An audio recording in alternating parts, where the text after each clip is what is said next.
네, 오랜만에 서로 인사했는데 왜 뜬금없이 하나님은 사랑이십니다 라고 인사를 했냐면요, 우리가 지금 무엇에 대해서 나누고 있죠? 네, 갈라디아서 5장에 나오는 성령의 열매의 특성에 대해서 나누고 있는데요, 오늘 그 성령의 열매의 5번째 특성인 자비에 대해서 함께 나누는 시간인데요, 이 자비라는 게 바로 하나님의 사랑, 그리고 하나님이 우리를 지으신 목적, 이것이 들어있는 사랑이기 때문입니다. 그래서 하나님은 사랑이시다라는 말로 우리가 인사를 했던 거죠. 그리고 오늘 우리가 함께 나눌 이 자비라는 것은요, 성경에서 굉장히 여러 가지 말로 표현한단 말이에요. 오늘 본문에서는 인애, 네가 나에게 인애를 베풀었구나, 그죠? 룻기에서 보아스가 네가 나에게 인애를 베풀었으니. 그리고 오늘 낭송했던 성경, 다윗이 무비보셋에게 뭘 베풀죠? 은총을 베풀죠. 그 은총이란 말도 똑같은 단어예요. 헤세드라는 히브리어입니다. 그리고 오늘 나눌 그 성령의 열매 5번째 특징인 자비도 이 헤세드를 헬라어로 번역한 말이에요. 그러니까 성경에 이 헤세드라는 말을 여러 가지로 번역해요. 자비, 사랑, 은총, 신실한 사랑, 끊임없는 사랑, 자비. 왜 이 헤세드라는 한 단어를 이렇게 여러 가지 단어로 번역을 해놓았을까요? 헷갈리게. 그것은 바로 이 헤세드가 그렇게 많은 뜻을, 그리고 엄청 넓고 깊은 뜻을 가지고 있는 단어이고, 사람의 짧은 이 단어, 사람의 말로는 한 단어로 표현이 안 되는 그런 사랑이기 때문입니다. 하나님이 자기 백성을 사랑하는 사랑입니다. 진실한 사랑이죠. 그런데 끊임없이 찾아와서 사랑하는 사랑이고요, 포기하지 않으시는 사랑이고요, 그리고 그 상대방을 굉장히 존중하는 사랑임과 동시에 정도를 넘어서세요. 뭔가 요만큼만 하면 될 것 같은데 그 이상을 하시는 거예요. 그러니까 받는 사람 입장에서는 분에 넘치는 사랑이라고 여기게 되는 거고요. 그런데 이 하나님을 잘 모르는 사람들의 입장에서 보면은 이렇게 표현하면 딱 맞아요. 선 넘네. 그러니까 선을 넘는 사랑이에요. 그러니까 이 헤세드라는 것이 가리키고 있는 하나님의 사랑이 이런 것입니다. 그러니까 하나님이 천지 창조를 할 때부터, 그 태초 전에 우리를 사랑하시기로 작정하셨을 때부터 하나님께서는 이 헤세드의 사랑을 우리에게 주고 싶어 하셨어요. 왜? 내가 널 사랑해 이것도 아니고 너 사랑해야 돼 이것도 아닙니다. 하나님께서 삼위일체라는 것은요, 세 분 하나님이 서로 이 헤세드의 사랑으로 연합하여서 그 헤세드의 사랑이 너무 좋고 너무 아름답고 그게 너무 기쁜 그 상태를 말하는 게 삼위일체거든요. 이 삼위일체 하나님이 그 헤세드의 사랑으로 너무 충만하고 너무 기쁘니까 이것을 너희에게 주고 싶은 것, 우리에게 주고 싶은 것, 그게 창조의 목적이고 우리를 지으신 목적인 겁니다. 그래서 하나님께서 우리를 창조하셔서 우리에게 주신 목적이 뭐냐면 이 헤세드의 사랑을 배우고 자기의 것으로 가져가는 것, 이것이 우리가 누릴 수 있는 최고의 행복이고 우리의 목적을 이루는 것임을 알게 하시는 거죠. 그래서 이제 앞으로는 계속해서 이 자비란 말보다는 헤세드라는 말을 계속 쓰겠습니다. 그러니까 하나님께서는 이스라엘 백성을 택하실 때도 그 헤세드의 사랑으로 출애굽에서 구원하신 거예요. 어떻게 그 시대의 가장 강대국인 애굽의 왕 파라오를 항복시키고 그들을 구원하실 수 있었겠어요? 선이 넘는 사랑, 정도를 넘어서는 사랑으로 그렇게 하신 겁니다. 약속 때문에. 그리고 이스라엘을 구원하시고 이제 약속의 땅 가나안으로 가게 하시죠. 그리고 그 약속의 땅 가나안에 정착해서 살 때에 하나님께서 인간에게 가지신 목적이 뭐라고요? 천지를 창조하시고 사람을 창조하신 목적이 뭐라고요? 그가 헤세드의 사랑으로 충만해지는 것을 목적으로 삼으신다고 했잖아요. 그래서 하나님께서는요, 그들이 가나안 땅에서 이제 정착해서 살 때 필요한 것들을 명령하십니다. 십계명도 명령하시고요, 제사 제도도 명령하시고요, 여러 가지 사회 제도들을 이렇게 명령을 하세요. 근데 이 명령들이 다 무엇을 위한 것이냐? 하나님의 헤세드의 사랑을 알고 그 헤세드의 사랑을 자기의 것으로 가져갈 수 있도록 그 계명과 명령과 제도들을 주신 겁니다. 그런데 오늘 제가 왜 룻기 본문을 선택했냐면은 바로 이 룻기가 그 헤세드를 배우기 위한 제도 중에서 대표적인 제도 3가지를 가지고 말하고 있기 때문이에요. 그래서 오늘 이 룻기 말씀을 통해서 그 3가지 제도가 뭔지를 살펴보고, 그래서 그것을 통해서 하나님이 당신의 백성에게 배우게 하시고 익히게 하시고 우리의 것으로 가지게 하시라는 그 헤세드의 사랑이 무엇인지를 알아가는 그런 시간으로 가지려고 합니다. 3가지 제도는 하나씩 말씀드리면, 첫 번째는 제가 예전에 레위기 강의할 때 말씀드렸던 건데요, 이삭 줍기, 곡식을 줍는 제도입니다. 이 첫 번째 제도는 이삭 줍기 제도인데, 밭에서 추수를 할 때, 요즘은 기계로 다 그 추수를 하니까 벼를 베거나 보리를 벤다고 생각해 보십시오. 기계로 추수를 하니까 이 수율도 좋고 손실이 별로 일어나지가 않죠. 근데 예전에 낫으로 곡식을 베어보신 분들은 아실 겁니다. 곡식을 베면 그냥 벤 대로 눕혀놓죠. 그러면 다른 사람이 와서 단으로 묶어놓죠. 그러면 벨 때도 곡식이 떨어지고, 묶을 때도 곡식이 떨어지고, 옮길 때도 떨어지고, 또 탈고 갈 때도 떨어지고, 이렇게 손실률이 발생을 한단 말입니다. 그러면 요즘은 이제 곡식이 또 수율이 좋지만 예전에는 그렇지 않았을 거 아닙니까? 농약도 없었고요. 그러니까 그 땅에 떨어진 곡식도 소중하니까 그걸 다 주워서 다 이렇게 어떻게 털고 탈곡해서 그것도 다 식량으로 삼았단 말이에요. 그런데 하나님께서는 하나님의 헤세드의 사랑을 받은 이스라엘 백성은 그걸 줍지 말라고 하시는 거예요. 왜? 어느 시대나 어느 지역에나 가난한 사람들이 항상 있게 마련인데, 그 가난한 사람들을 위한 곡식으로 남겨놓으라는 겁니다. 가난한 사람들 3가지 대표가, 3가지 부류가 있죠. 첫 번째는 과부, 두 번째는 고아, 세 번째는 나그네. 지금은 뭐 그래도 사회복지제도가 있지만 고대 사회의 이 3 부류는요, 그냥 힘 없고 마음대로 죽여도 되고 그런 존재들이었단 말이에요. 그리고 뭔가를 해서 먹고 살 수 없는 존재들이었단 말이에요. 그러니까 이 3 부류를 위해서 그 떨어진 곡식을 줍지 말라는 것이 하나님의 헤세드 명령이었습니다.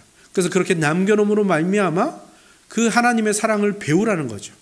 그런데 헤세드 사랑이 다른 사람들이 보기에 어떤 사랑이라고 했죠? 선을 넘는 사랑이라고 했잖아요. 그러니까 하나님은 떨어진 곡식을 그냥 두는 것보다 선을 넘는 거예요. 그보다 그 정도로 한 걸음 더 나아가는 거예요. 그래서 하나님께서는 어떻게 하냐? 어떻게 말씀하셨냐면, 밭이 이렇게 네모나잖아요. 그러면 이 네 모퉁이를 거두지 말라는 거예요. 그래서 이 모퉁이를 남겨두라는 거예요. 떨어진 곡식뿐만 아니라 너가 손해를 보고 손실이 있더라도 내 모퉁이를 거두지 말아서 그것을 가난한 자들이 먹고 살아갈 수 있게 해라. 그래서 이스라엘 백성, 하나님의 헤세드 사랑을 받은 백성이 사는 땅에서는 굶어 죽는 자가 없게 하라라는 것이 하나님의 명령이었고요. 그래서 저는 이 이삭 줍기 제도를 모퉁이 사랑 제도라고 저는 이름을 붙였습니다. 가난하고 어려운 이들 위해서 이 헤세드 사랑을 펼치며 그것을 배워가는 것이죠. 오늘 본문의 룻과 나오미가 바로 이 모퉁이 사랑 제도 때문에 살아남은 사람들이에요. 룻기의 이야기를 아시는 분도 있고 모르시는 분도 계실 거예요. 예전에 우리가 작년 성경학교 때도 룻기로 했었고, 제가 한 목사님도 룻기 설교를 했었고요. 저도 룻기 설교를 했었지만 아마 모르시는 분도 있으니까 잠시 설명을 드리자면, 유대 땅에 흉년이 들었습니다. 나오미라는 여인이 있었고요. 남편이 있고 2 아들이 있었습니다. 그런데 하나님의 백성이라면 마땅히 하나님의 선하신 사랑을 믿고 이 땅에서 기다리는 게 맞습니다. 그런데 나오미는 세속적인 생각을 했죠. 저기 이방 땅, 하나님이 싫어하시는 저 이방 민족이 있는 곳에는 양식이 있다네? 그러면 가야지. 그래서 그 가족이 모압으로 옮겨갑니다. 그리고 2 아들은 거기서 모압 여자와 결혼을 했습니다. 그런데 남편도 죽고 2 아들도 죽은 겁니다. 아까 말한 그 가난한 그 부류 중에 1번이 된 거죠. 과부 3이 남은 겁니다. 나오미가 도저히 이 땅에서는 희망이 없다는 걸 압니다. 그리고 며느리들도 친정으로 돌아가는 게 살 길이라는 것을 깨닫게 되는 거죠. 재가를 하거나. 그래서 나오미가 결심을 하는 겁니다. 나는 내 고향 땅으로 돌아가고 며느리 너희들은 친정으로 돌아가든지 재가를 하든지 가라. 당연한 거죠. 그러니까 며느리 하나, 오르바라는 며느리는 내 어머니 안녕히 계세요 하고 갔어요. 이게 잘못됐다는 게 아닙니다. 지극히 당연한 거예요. 그런데 여기서 룻이 어떤 선택을 하는 겁니까? 놀랍게도 이 이방 여인 룻이 헷세드의 사랑을 선택하는 거예요. 이방 여인 룻이 어떻게 헷세드의 사랑을 알게 되었을까요? 시아버지, 시어머니에게 하나님이 헷세드의 사랑을 베풀어서 이스라엘 민족이 되었다라는 것, 애굽에서 해방되고 이 나라를 이루었다라는 것을 들은 거죠. 그리고 그 하나님을 만난 거죠. 그러니까 룻은 그 하나님의 헷세드의 사랑을 어머니에게 베풀겠다고 하는 거예요. 어머니 혼자 가시면 위험해요. 저는 어머니를 떠나지 않을 거고요. 제가 어머니를 떠나면 하나님께서 저를 저주하실 겁니다. 저는 어머니를 따르겠습니다 하면서 붙조찼다라고 되어 있죠. 하지만 그 헷세드의 사랑까지는 좋다 하더라도 이 재산도 없고 아들도 없고 남편도 없는 이 두 가부 둘이 어떻게 살아갈 수 있죠? 모퉁이 사랑 제도가 이스라엘 유대 땅에는 있었던 겁니다. 룻이 밭에 나가서 곡식을 주우러 나갔는데 그때 마침 보아스의 밭을 만났고요. 그 밭의 주인인 보아스는 또한 놀랍게도 헷세드의 사랑을 펼치는 사람이었어요. 그래서 룻이 그 나오미의 며느리인 룻이 왔다는 소식을 듣고 보아스는 그냥 떨어진 곡식을 줍지 않는 정도가 아니라 남겨두는 정도가 아니라 보아스도 선을 넘는 사랑을 하는 거죠. 어떻게 하는 겁니까? 종들에게 말하는 거예요. 곡식 베는 자들에게 말하는 거예요. 야, 좀 뽑아서 떨어뜨려. 일부러 떨어뜨려. 저 여인이 많이 주워갈 수 있도록 떨어뜨려. 그 선을 넘는 사랑을 베풀었고요. 그래서 룻과 나오미가 생명을 연장할 수 있고 식량을 얻을 수가 있었던 거죠. 근데 사실 이 나오미라는 여인은요, 고향에 돌아왔어도 지금 보면은 룻만 밭으로 나갔잖아요. 그죠? 나오미는 나가지 않았어요. 왜냐하면 많은 학자들이 얘기를 하기를 우울증 상태였을 거라고 합니다. 칩거하는 거죠. 그도 그럴 것이 하나님의 명령을 어기고 이방 땅으로 갔습니다. 근데 이방 땅에서 어떻게 된 거예요? 남편도 죽고 아들 둘도 죽었어요. 그러니까 우리나라 한국 사회에서도 그런 여인이 고향으로 돌아오면 뭐라고 수군수군 되죠? 저 남편 잡아먹은 여자, 아들까지 잡아먹었네. 그랬을 거 아닙니까? 그리고 이방 여자, 외국인 며느리 데리고 왔다고 손가락질했을 거 아닙니까? 그러니까 칩거하고 집안에서 자괴감과 우울증으로 그렇게 있었겠지요. 그런데 룻이 나가서 헷세드 사랑을 받고 돌아온 걸 보는 거예요. 그리고 그 양이 정말 이상하리만큼 많은 양을 곡식을 주워 온 거예요. 그래서 네가 어디를 가서 이 은혜를 입었느냐라고 물어보니까 보아스의 밭이라고 말하는 거예요. 그랬더니 나오미가 아는 거죠. 아, 보아스, 그 사람 우리 기업 물을 자인데. 여기서 바로 이 헷세드 사랑의 제도 두 번째, 세 번째 제도가 나오는 겁니다. 두 번째 제도는 뭐냐면요, 고엘 제도라고 부르는 겁니다. 이것을 다른 말로 하면 기업 물으는 제도입니다. 이것도 레위기 강해 때 한번 살펴본 적이 있습니다. 이스라엘 백성이 가나안 땅에 들어갔죠. 그러면 이제 땅을 분배받을 거 아닙니까? 지파별로, 가족별로 땅을 분배받습니다. 그러면요, 이 땅은 세상 사람들이 말하는 부동산이 아닙니다. 이스라엘 백성에게는. 이 땅은 뭐냐면은 그들이 하나님의 백성에 속했다는 표예요. 오늘날로 말하자면 구원받은 징표 같은 거예요. 그러니까 하나님의 백성은 그 땅을 잃을 수 없고요, 잃어서도 안 돼요. 근데 어떻게 사람이 살아가면서 그게 유지가 됩니까? 여러 가지 문제가 생기지 않습니까? 그렇죠? 갑작스러운 병이 들어서 가세가 기울 수도 있고요, 부도가 날 수도 있고요, 그 당시에는 뭐 그냥 망하는 거였겠지만 사고가 날 수도 있죠. 재난을 당할 수도 있고요, 또 게으름과 개인의 실수 때문에라도 재산을 잃을 수도 있고요, 또 사기도 당할 수가 있겠죠. 그러다 보면 어느 순간 땅을 팔 수밖에 없는 극한 상황에 몰릴 때가 있겠죠. 그렇게 하나님의 백성이 극한 상황에 몰려서 땅을 팔았을지라도 헷세드 사랑의 하나님은 그 이스라엘 그 백성이 그 땅을 그대로 잃도록 놔두지 않으십니다. 제도를 만드시는 거예요. 바로 기업 물을 제도입니다. 그리고 그 전에 뭐가 있냐면 사실은 매 60년째인 희년에 그 땅을 다 돌려주라고 해요. 그 돈을 주고 샀어도 땅 주인에게 땅을 돌려주라고 합니다. 그런데 당시 사회의 평균 수명이 60세, 70세였으니까 60년 후에 돌려주라는 것은 뭡니까? 죽기 전에 받지 못할 수도 있다는 거 아닙니까? 그러니까 하나님께서 기업물을 제도를 마련하시는 거예요. 선을 넘는 제도죠. 뭐냐면 그 전에라도 이 땅을 돌려받을 수 있는 제도를 만드시는 거예요. 어떻게 하느냐? 희년이 오기 전에 가까운 형제나 가까운 친척이 기업물을 자가 돼서 그 땅을 사주는 거예요. 사서 원래 주인에게, 그 형제와 친척에게 돌려주는 거죠. 이 제도에서도 헤세드의 향기가 느껴지시죠? 어쩔 수 없는 이유도 있을 것이고, 또는 여러 가지 실수일 수도 있고, 또 자기가 멍청해서 빼앗겼을 수도 있습니다. 하지만 가장 소중히 여겨야 할 땅을 잃은 사람에게 선을 넘는 사랑이 베풀어지는 거죠. 그리고 그것을 감당하는 형제와 친척들은 하나님의 헤세드 사랑을 베푸는 그 하나님의 마음을 경험하는 것을 알게 되는 그런 제도인 거죠. 둘 다 선을 넘는 사랑이 무엇인가를 배우는 제도인 겁니다. 그리고 이 제도와 비슷한 세 번째 제도가 뭐냐면은 형사취수 제도라는 겁니다. 형사취수, 이거는 그냥 한자로 갖다 붙인 건데요. 형사취수는 뭐냐면 형제가 사망하는 겁니다. 근데 그냥 사망한 게 아니라 형제가 자녀가 없이 사망했을 때 취수, 그의 아내를 형제가 취한다라는 겁니다. 무슨 말인가 하면 자녀가 없이 죽어서 그 형제의 아내가 어떤 자가 되는 겁니까? 그 가난한 자 세 부류에서 첫 번째 과부가 되는 것을 막는 겁니다. 어떻게 해요? 동생이나 그 형제가 그 여인을 취해서 그의 대를 이을 수 있게, 아들을 낳을 수 있게 해줘서, 남편이 되어주어서 그 가난해지지 않고 땅을 잃지 않고 그 하나님의 백성으로서 살아갈 수 있도록 해주는 제도죠. 이 제도야말로 진짜 선을 넘는 제도 아닙니까?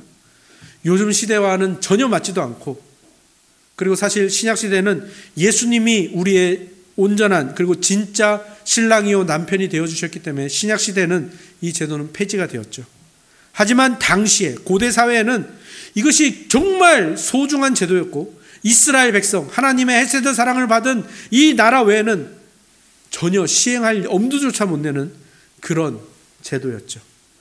대가 끊어진다는 것은 모든 소망이 끊어지는 것이고, 남편과 아들이 없는 여인은 죽은 목숨이고 소망이 없는 존재였는데 하나님의 헤세드 사랑이 펼쳐지는 겁니다. 형제를 통해서.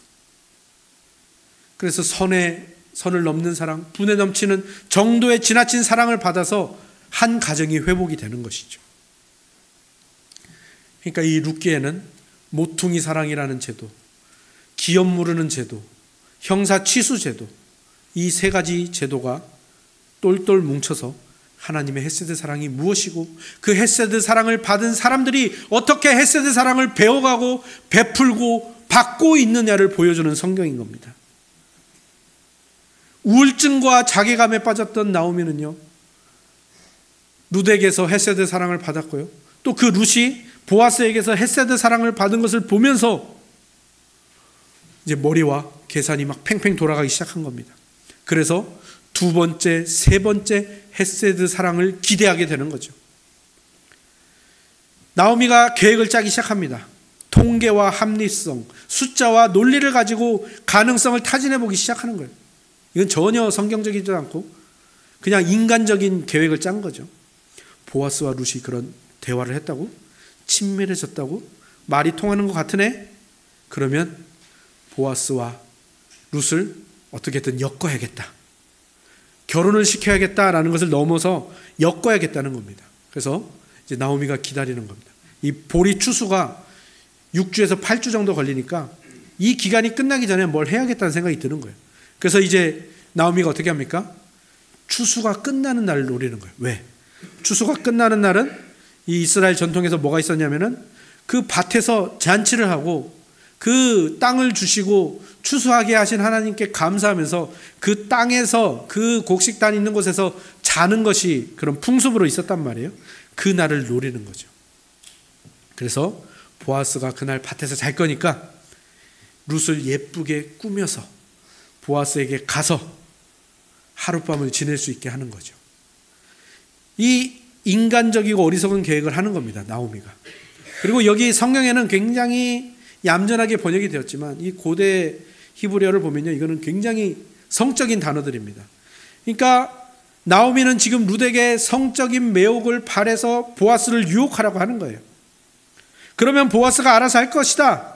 결혼 안 하고 오랜 세월 지났으니까 어떻게든 될 거다라고 어리석은 계획을 세우는 거죠. 그래서 어떤 신학자는 이렇게까지 얘기합니다. 나오미가 아직도 룻을 문란한 모압 여인으로 보고 있는 거 아닌가, 이렇게까지 생각을 합니다. 왜냐하면 이스라엘 백성에게 박힌 생각이거든요. 예전에 이스라엘 백성이 가나안 땅으로 가는 동안 이 모압 여인들이 성적으로 유혹해서 이스라엘 백성을 타락시킨 그 역사가 있거든요. 그래서 이스라엘 백성은 항상 모압을 그렇게 음란하고 더러운 민족으로 봤었거든요.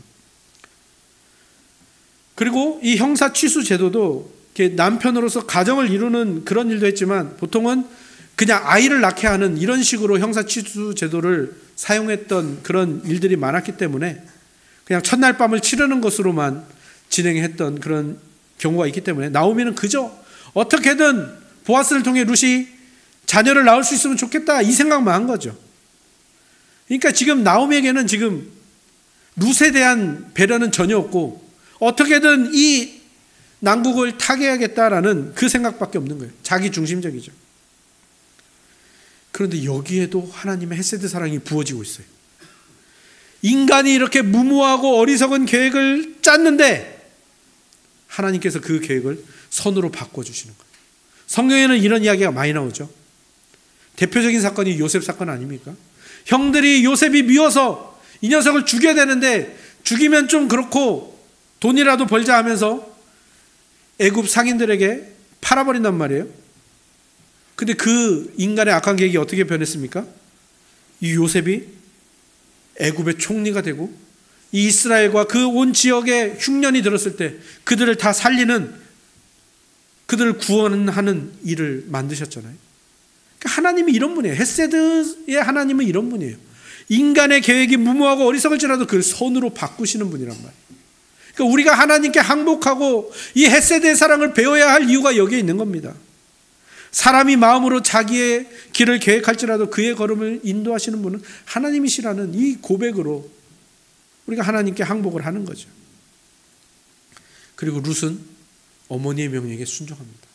어리석고 무모한 계획이지만 헤세드의 사랑을 베풀기로 했기 때문에 그것을 따릅니다. 하지만 그것을 따를 때 있어서도 헤세드의 사랑으로 반응을 하죠. 그냥 보아스에게 그냥 육탄 돌격을 하는 것이 아니라 보아스의 발치에서 기다리죠. 그리고 보아스가 인기척을 느껴서 누구냐 했을 때 당신의 종 룻입니다. 그리고 지금 룻이 여기서 보아스에게 말하는 건 뭐냐면요, 청혼입니다. 청혼. 그냥 하룻밤을 요구하는 것이 아닙니다. 그냥 자녀를 낳게 해달라는 것을 요구하는 게 아니라 사랑을 요구하는 겁니다. 보아스의 사랑을. 보아스에게 이렇게 말하는 겁니다. 하나님의 헤세드 사랑을 나에게 모퉁이 사랑으로 베풀어 주셨잖아요. 이제 기업 물을 자 제도를 통해서 또 형사 취수 제도를 통해서 이 헤세드 사랑의 제도를 통해서 나에게 그 헤세드 사랑을 베풀어 주세요. 나를 지켜주세요. 룻기 2장에 보면 보아스가 룻을 축복합니다. 네가 시어머니를 섬긴다고 하면서 축복할 때 여호와께서 그의 날개 아래에 보호를 받으러 온 내게 온전한 상 주시기를 원하노라. 여기서 여호와의 날개 아래, 이 날개라는 말과 오늘 본문 3장 9절에 당신의 옷자락을 펴 당신의 여정을 덮으소서, 이 옷자락이란 말이랑 같은 단어입니다. 그러니까 룻이 뭘 요구하는 겁니까? 당신이 나에게 헤세드 사랑을 베풀어 주시고 당신이 나의 남편이 되어 주시고 하나님께서 베푸시는 그 헤세드 사랑을 나에게 온전히 베풀어 주세요. 당신이 하나님의 도구가 되어서 하나님의 손길이 되어서 나에게 그 사랑을 베풀어 주세요. 어쩌면 당돌하게, 어쩌면 용기 있게 구하는 거죠. 그리고 많은 신학자들이 말하기를 이처럼 담대하면서도 멋있는 청혼이 있을까? 이렇게 표현을 합니다. 그리고 보아스는 또한 그 룻의 요청을 받아들이는 거죠. 그리고요, 룻은 요청만 한 것이 아닙니다. 룻은요, 지금 보아스에게 헤세드 사랑을 베풀고 있는 거예요. 그래서 지금 보아스가 너가 나에게 인애를 베풀었다라고 말하는 거죠. 왜냐하면 신학자들에 따르면 보아스가 그때까지 결혼하지 않고 홀몸으로 있었다라는 것은 두 가지 경우밖에 없잖아요. 사별을 했던가 결혼을 못한 노총각이던가. 그런데 룻과 보아스의 나이가 한 2배 정도 차이가 납니다. 룻이 한 20대 초반이라면 보아스가 한 40대. 그 당시에 40대면은 60세에 죽으면 40대는 굉장히 많은 나이인 거죠. 그죠? 그리고 그렇게 아내가 사별했다는 가능성보다는 결혼을 하지 못한 가능성이 훨씬 더 크대요. 그러면 그렇게 보통 10대에 결혼하는데 40대까지 결혼을 못했다는 것은 어떤 이유가 있다는 것을 추정할 수 있죠? 못생겼거나 뭔가 흠결이 있는 거죠. 뭔가 하자가 있는 거죠. 그런 사람에게 청혼을 한다는 것은 지금 이 룻은 헤세드의 사랑을 베풀고 있는 것이죠. 보아스도 마찬가지입니다.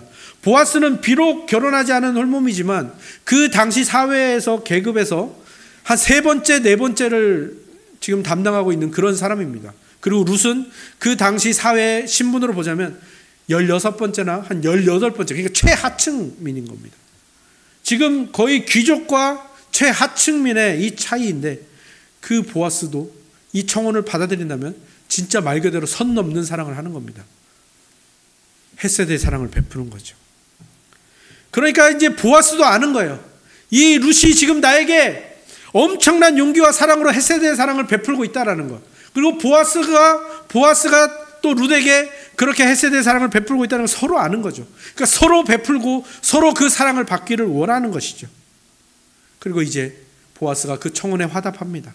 내 딸아, 여호와께서 너에게 복 주시기를 원한다. 내가 가난하건 부하건 젊은 자를 따르지 아니하였으니 네가 베푼 인애가 처음보다 나중에 더하도다. 그러니까 여기서 룻을 내 딸아라고 부른 것은 이미 보아스가 룻을 하룻밤 성적인 대상으로 보지 않는다, 인격적인 존재로 대하고 있다는 것을 보여주는 거죠.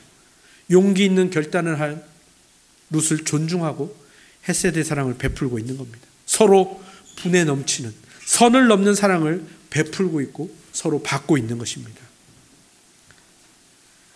룻의 청혼이 자신과 나오미를 향한 헤세드 사랑이라는 것을 알았다는 것이고, 또 그로 인해서 자기가 하나님의 그 헤세드 사랑의 도구가 되어서 자신도 그 헤세드 사랑으로 룻을 사랑하겠다는 그 고백을 하고 있는 거죠.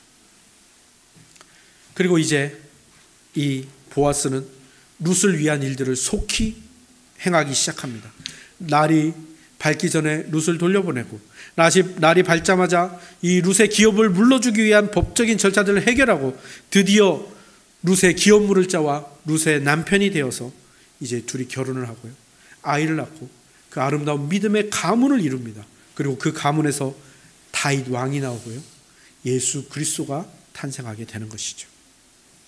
우리는 오늘 이 룻기의 이야기를 통해서 분명히 알 수 있습니다. 우리의 삶은 늘 죄악되죠. 우리의 계획은 늘 무모하지요. 우리가 하나님께 구하는 기도의 제목들은 우리의 욕심이 그득그득 묻어 있습니다. 그럼에도 불구하고 우리가 이 삶 속에서 소망을 가지고 안식을 할 수 있는 이유는 무엇입니까? 그렇습니다. 우리 하나님이 헤세드 사랑을 베푸시는 분이시기 때문입니다. 우리의 모든 것을 선하게 바꾸시는 하나님이시기 때문입니다. 우리를 위해서 졸지도 않으시고 주무시지도 않으시고 우리를 눈동자같이 보호하시며 머리카락까지 다 세신 바 되어 우리를 위해서 쉬지 않고 일하시는 분이시기 때문입니다. 그리고 하나님은요, 우리에게 그 헤세드 사랑을 베푸시는 것뿐만 아니라 또 헤세드 사랑을 우리가 베풀게도 하시고요, 또 헤세드 사랑을 베푸는 사람을 만나게도 하시고요, 그렇게 헤세드 사랑을 베품을 받는 일까지 하게 하시는 겁니다. 그것이 기쁨이라는 것을 누리게 하시는 겁니다. 나오미처럼 일방적으로 헤세드 사랑을 받기도 하고요, 룻처럼 보아스라는 자기처럼 헤세드 사랑을 베푸는 사람이 있구나라는 것을 만나게 하시는 거예요. 사실 보아스라는 사람이 얼마나 귀한 사람인가 하면요, 이 당시 시대가 사사시대입니다. 자기 소견에 옳은 대로 행했던 시대란 말이에요. 하나님의 율법이 사라진 시대였단 말이에요. 그 시대에 이 헤세드 사랑, 이 제도를 지키는 사람을 찾았다는 것은 하나님의 헤세드 사랑이 아니었다면 만날 수 없는 것이죠. 그리고 헤세드 사랑을 여러분이 베풀기를 원하고 그 일에 뛰어들잖아요. 선이 넘는 사랑을 여러분이 하시기로 작정하잖아요. 그럼 하나님은 그런 비슷한 사람, 또 그런 똑같은 일을 한 사람들을 만나게 하신단 말입니다. 그리고 그렇게 나오미처럼 받아 누릴 줄도 알게 하시죠. 하나님이 이스라엘 백성에게 베푸신 명령과 규례와 그 제도들이 하나님의 헤세드 사랑을 배우기 위한 것인 것처럼 오늘날 우리 교회에서도 여러분에게 하자고 말씀드리는 것, 함께 하자고 말씀드리는 것들은요, 대부분 다 이 헤세드 사랑을 배우기 위한 제도들입니다. 굿윌 스토어, 물품 기부도 그렇고요. 또 일꾼은 세우는 일도 마찬가지입니다. 그리고 우리가 다음 주에 할 천사 나눔 헌금도 마찬가지죠. 우리가 하지 않아도 되는 일을 해보자는 거예요. 선을 넘어보자는 겁니다. 우리가 지금 받는 월급, 우리가 가진 재정들은요, 사실 우리 가족들이 쪼개었어도 모자랍니다. 부족합니다. 하지만 그거를 쪼개서 선을 넘어보자는 겁니다. 다른 사람에게 줘보자는 거예요. 어떻게 되나?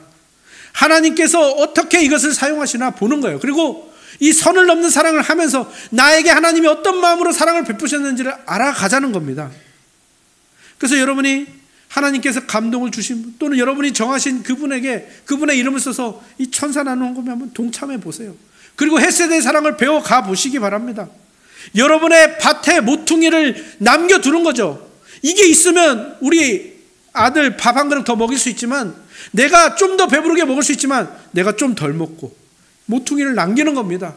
그러므로 인해서 누군가가 살아나고 누군가가 기쁨을 얻고 누군가가 그 생명을 누린다라는 것을 기대하며 그렇게 헤세드 사랑에 뛰어들어 보는 겁니다.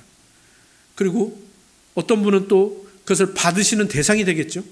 받으시는 대상이 되면은 나는 받는 거 부담스러워, 이게 아니라 그 부담스러워하는 것도 사실은 어쩌면 교만한 마음일 수 있어요. 하나님께서 그걸 받게 하시는 겁니다. 이 받는 것도 어쩌면 좀 수준이 필요한 거죠. 그러니까 하나님이 나에게 이 헤세드 사랑을 저 지체를 통해서, 누군지 모르지만 그 지체를 통해서 나에게 베푸시는구나, 받을 줄도 알고 기뻐할 줄도 알고, 그러면서 또 그 기쁨으로 또 누군가를 섬기는 일을 하면 되지 않겠습니까?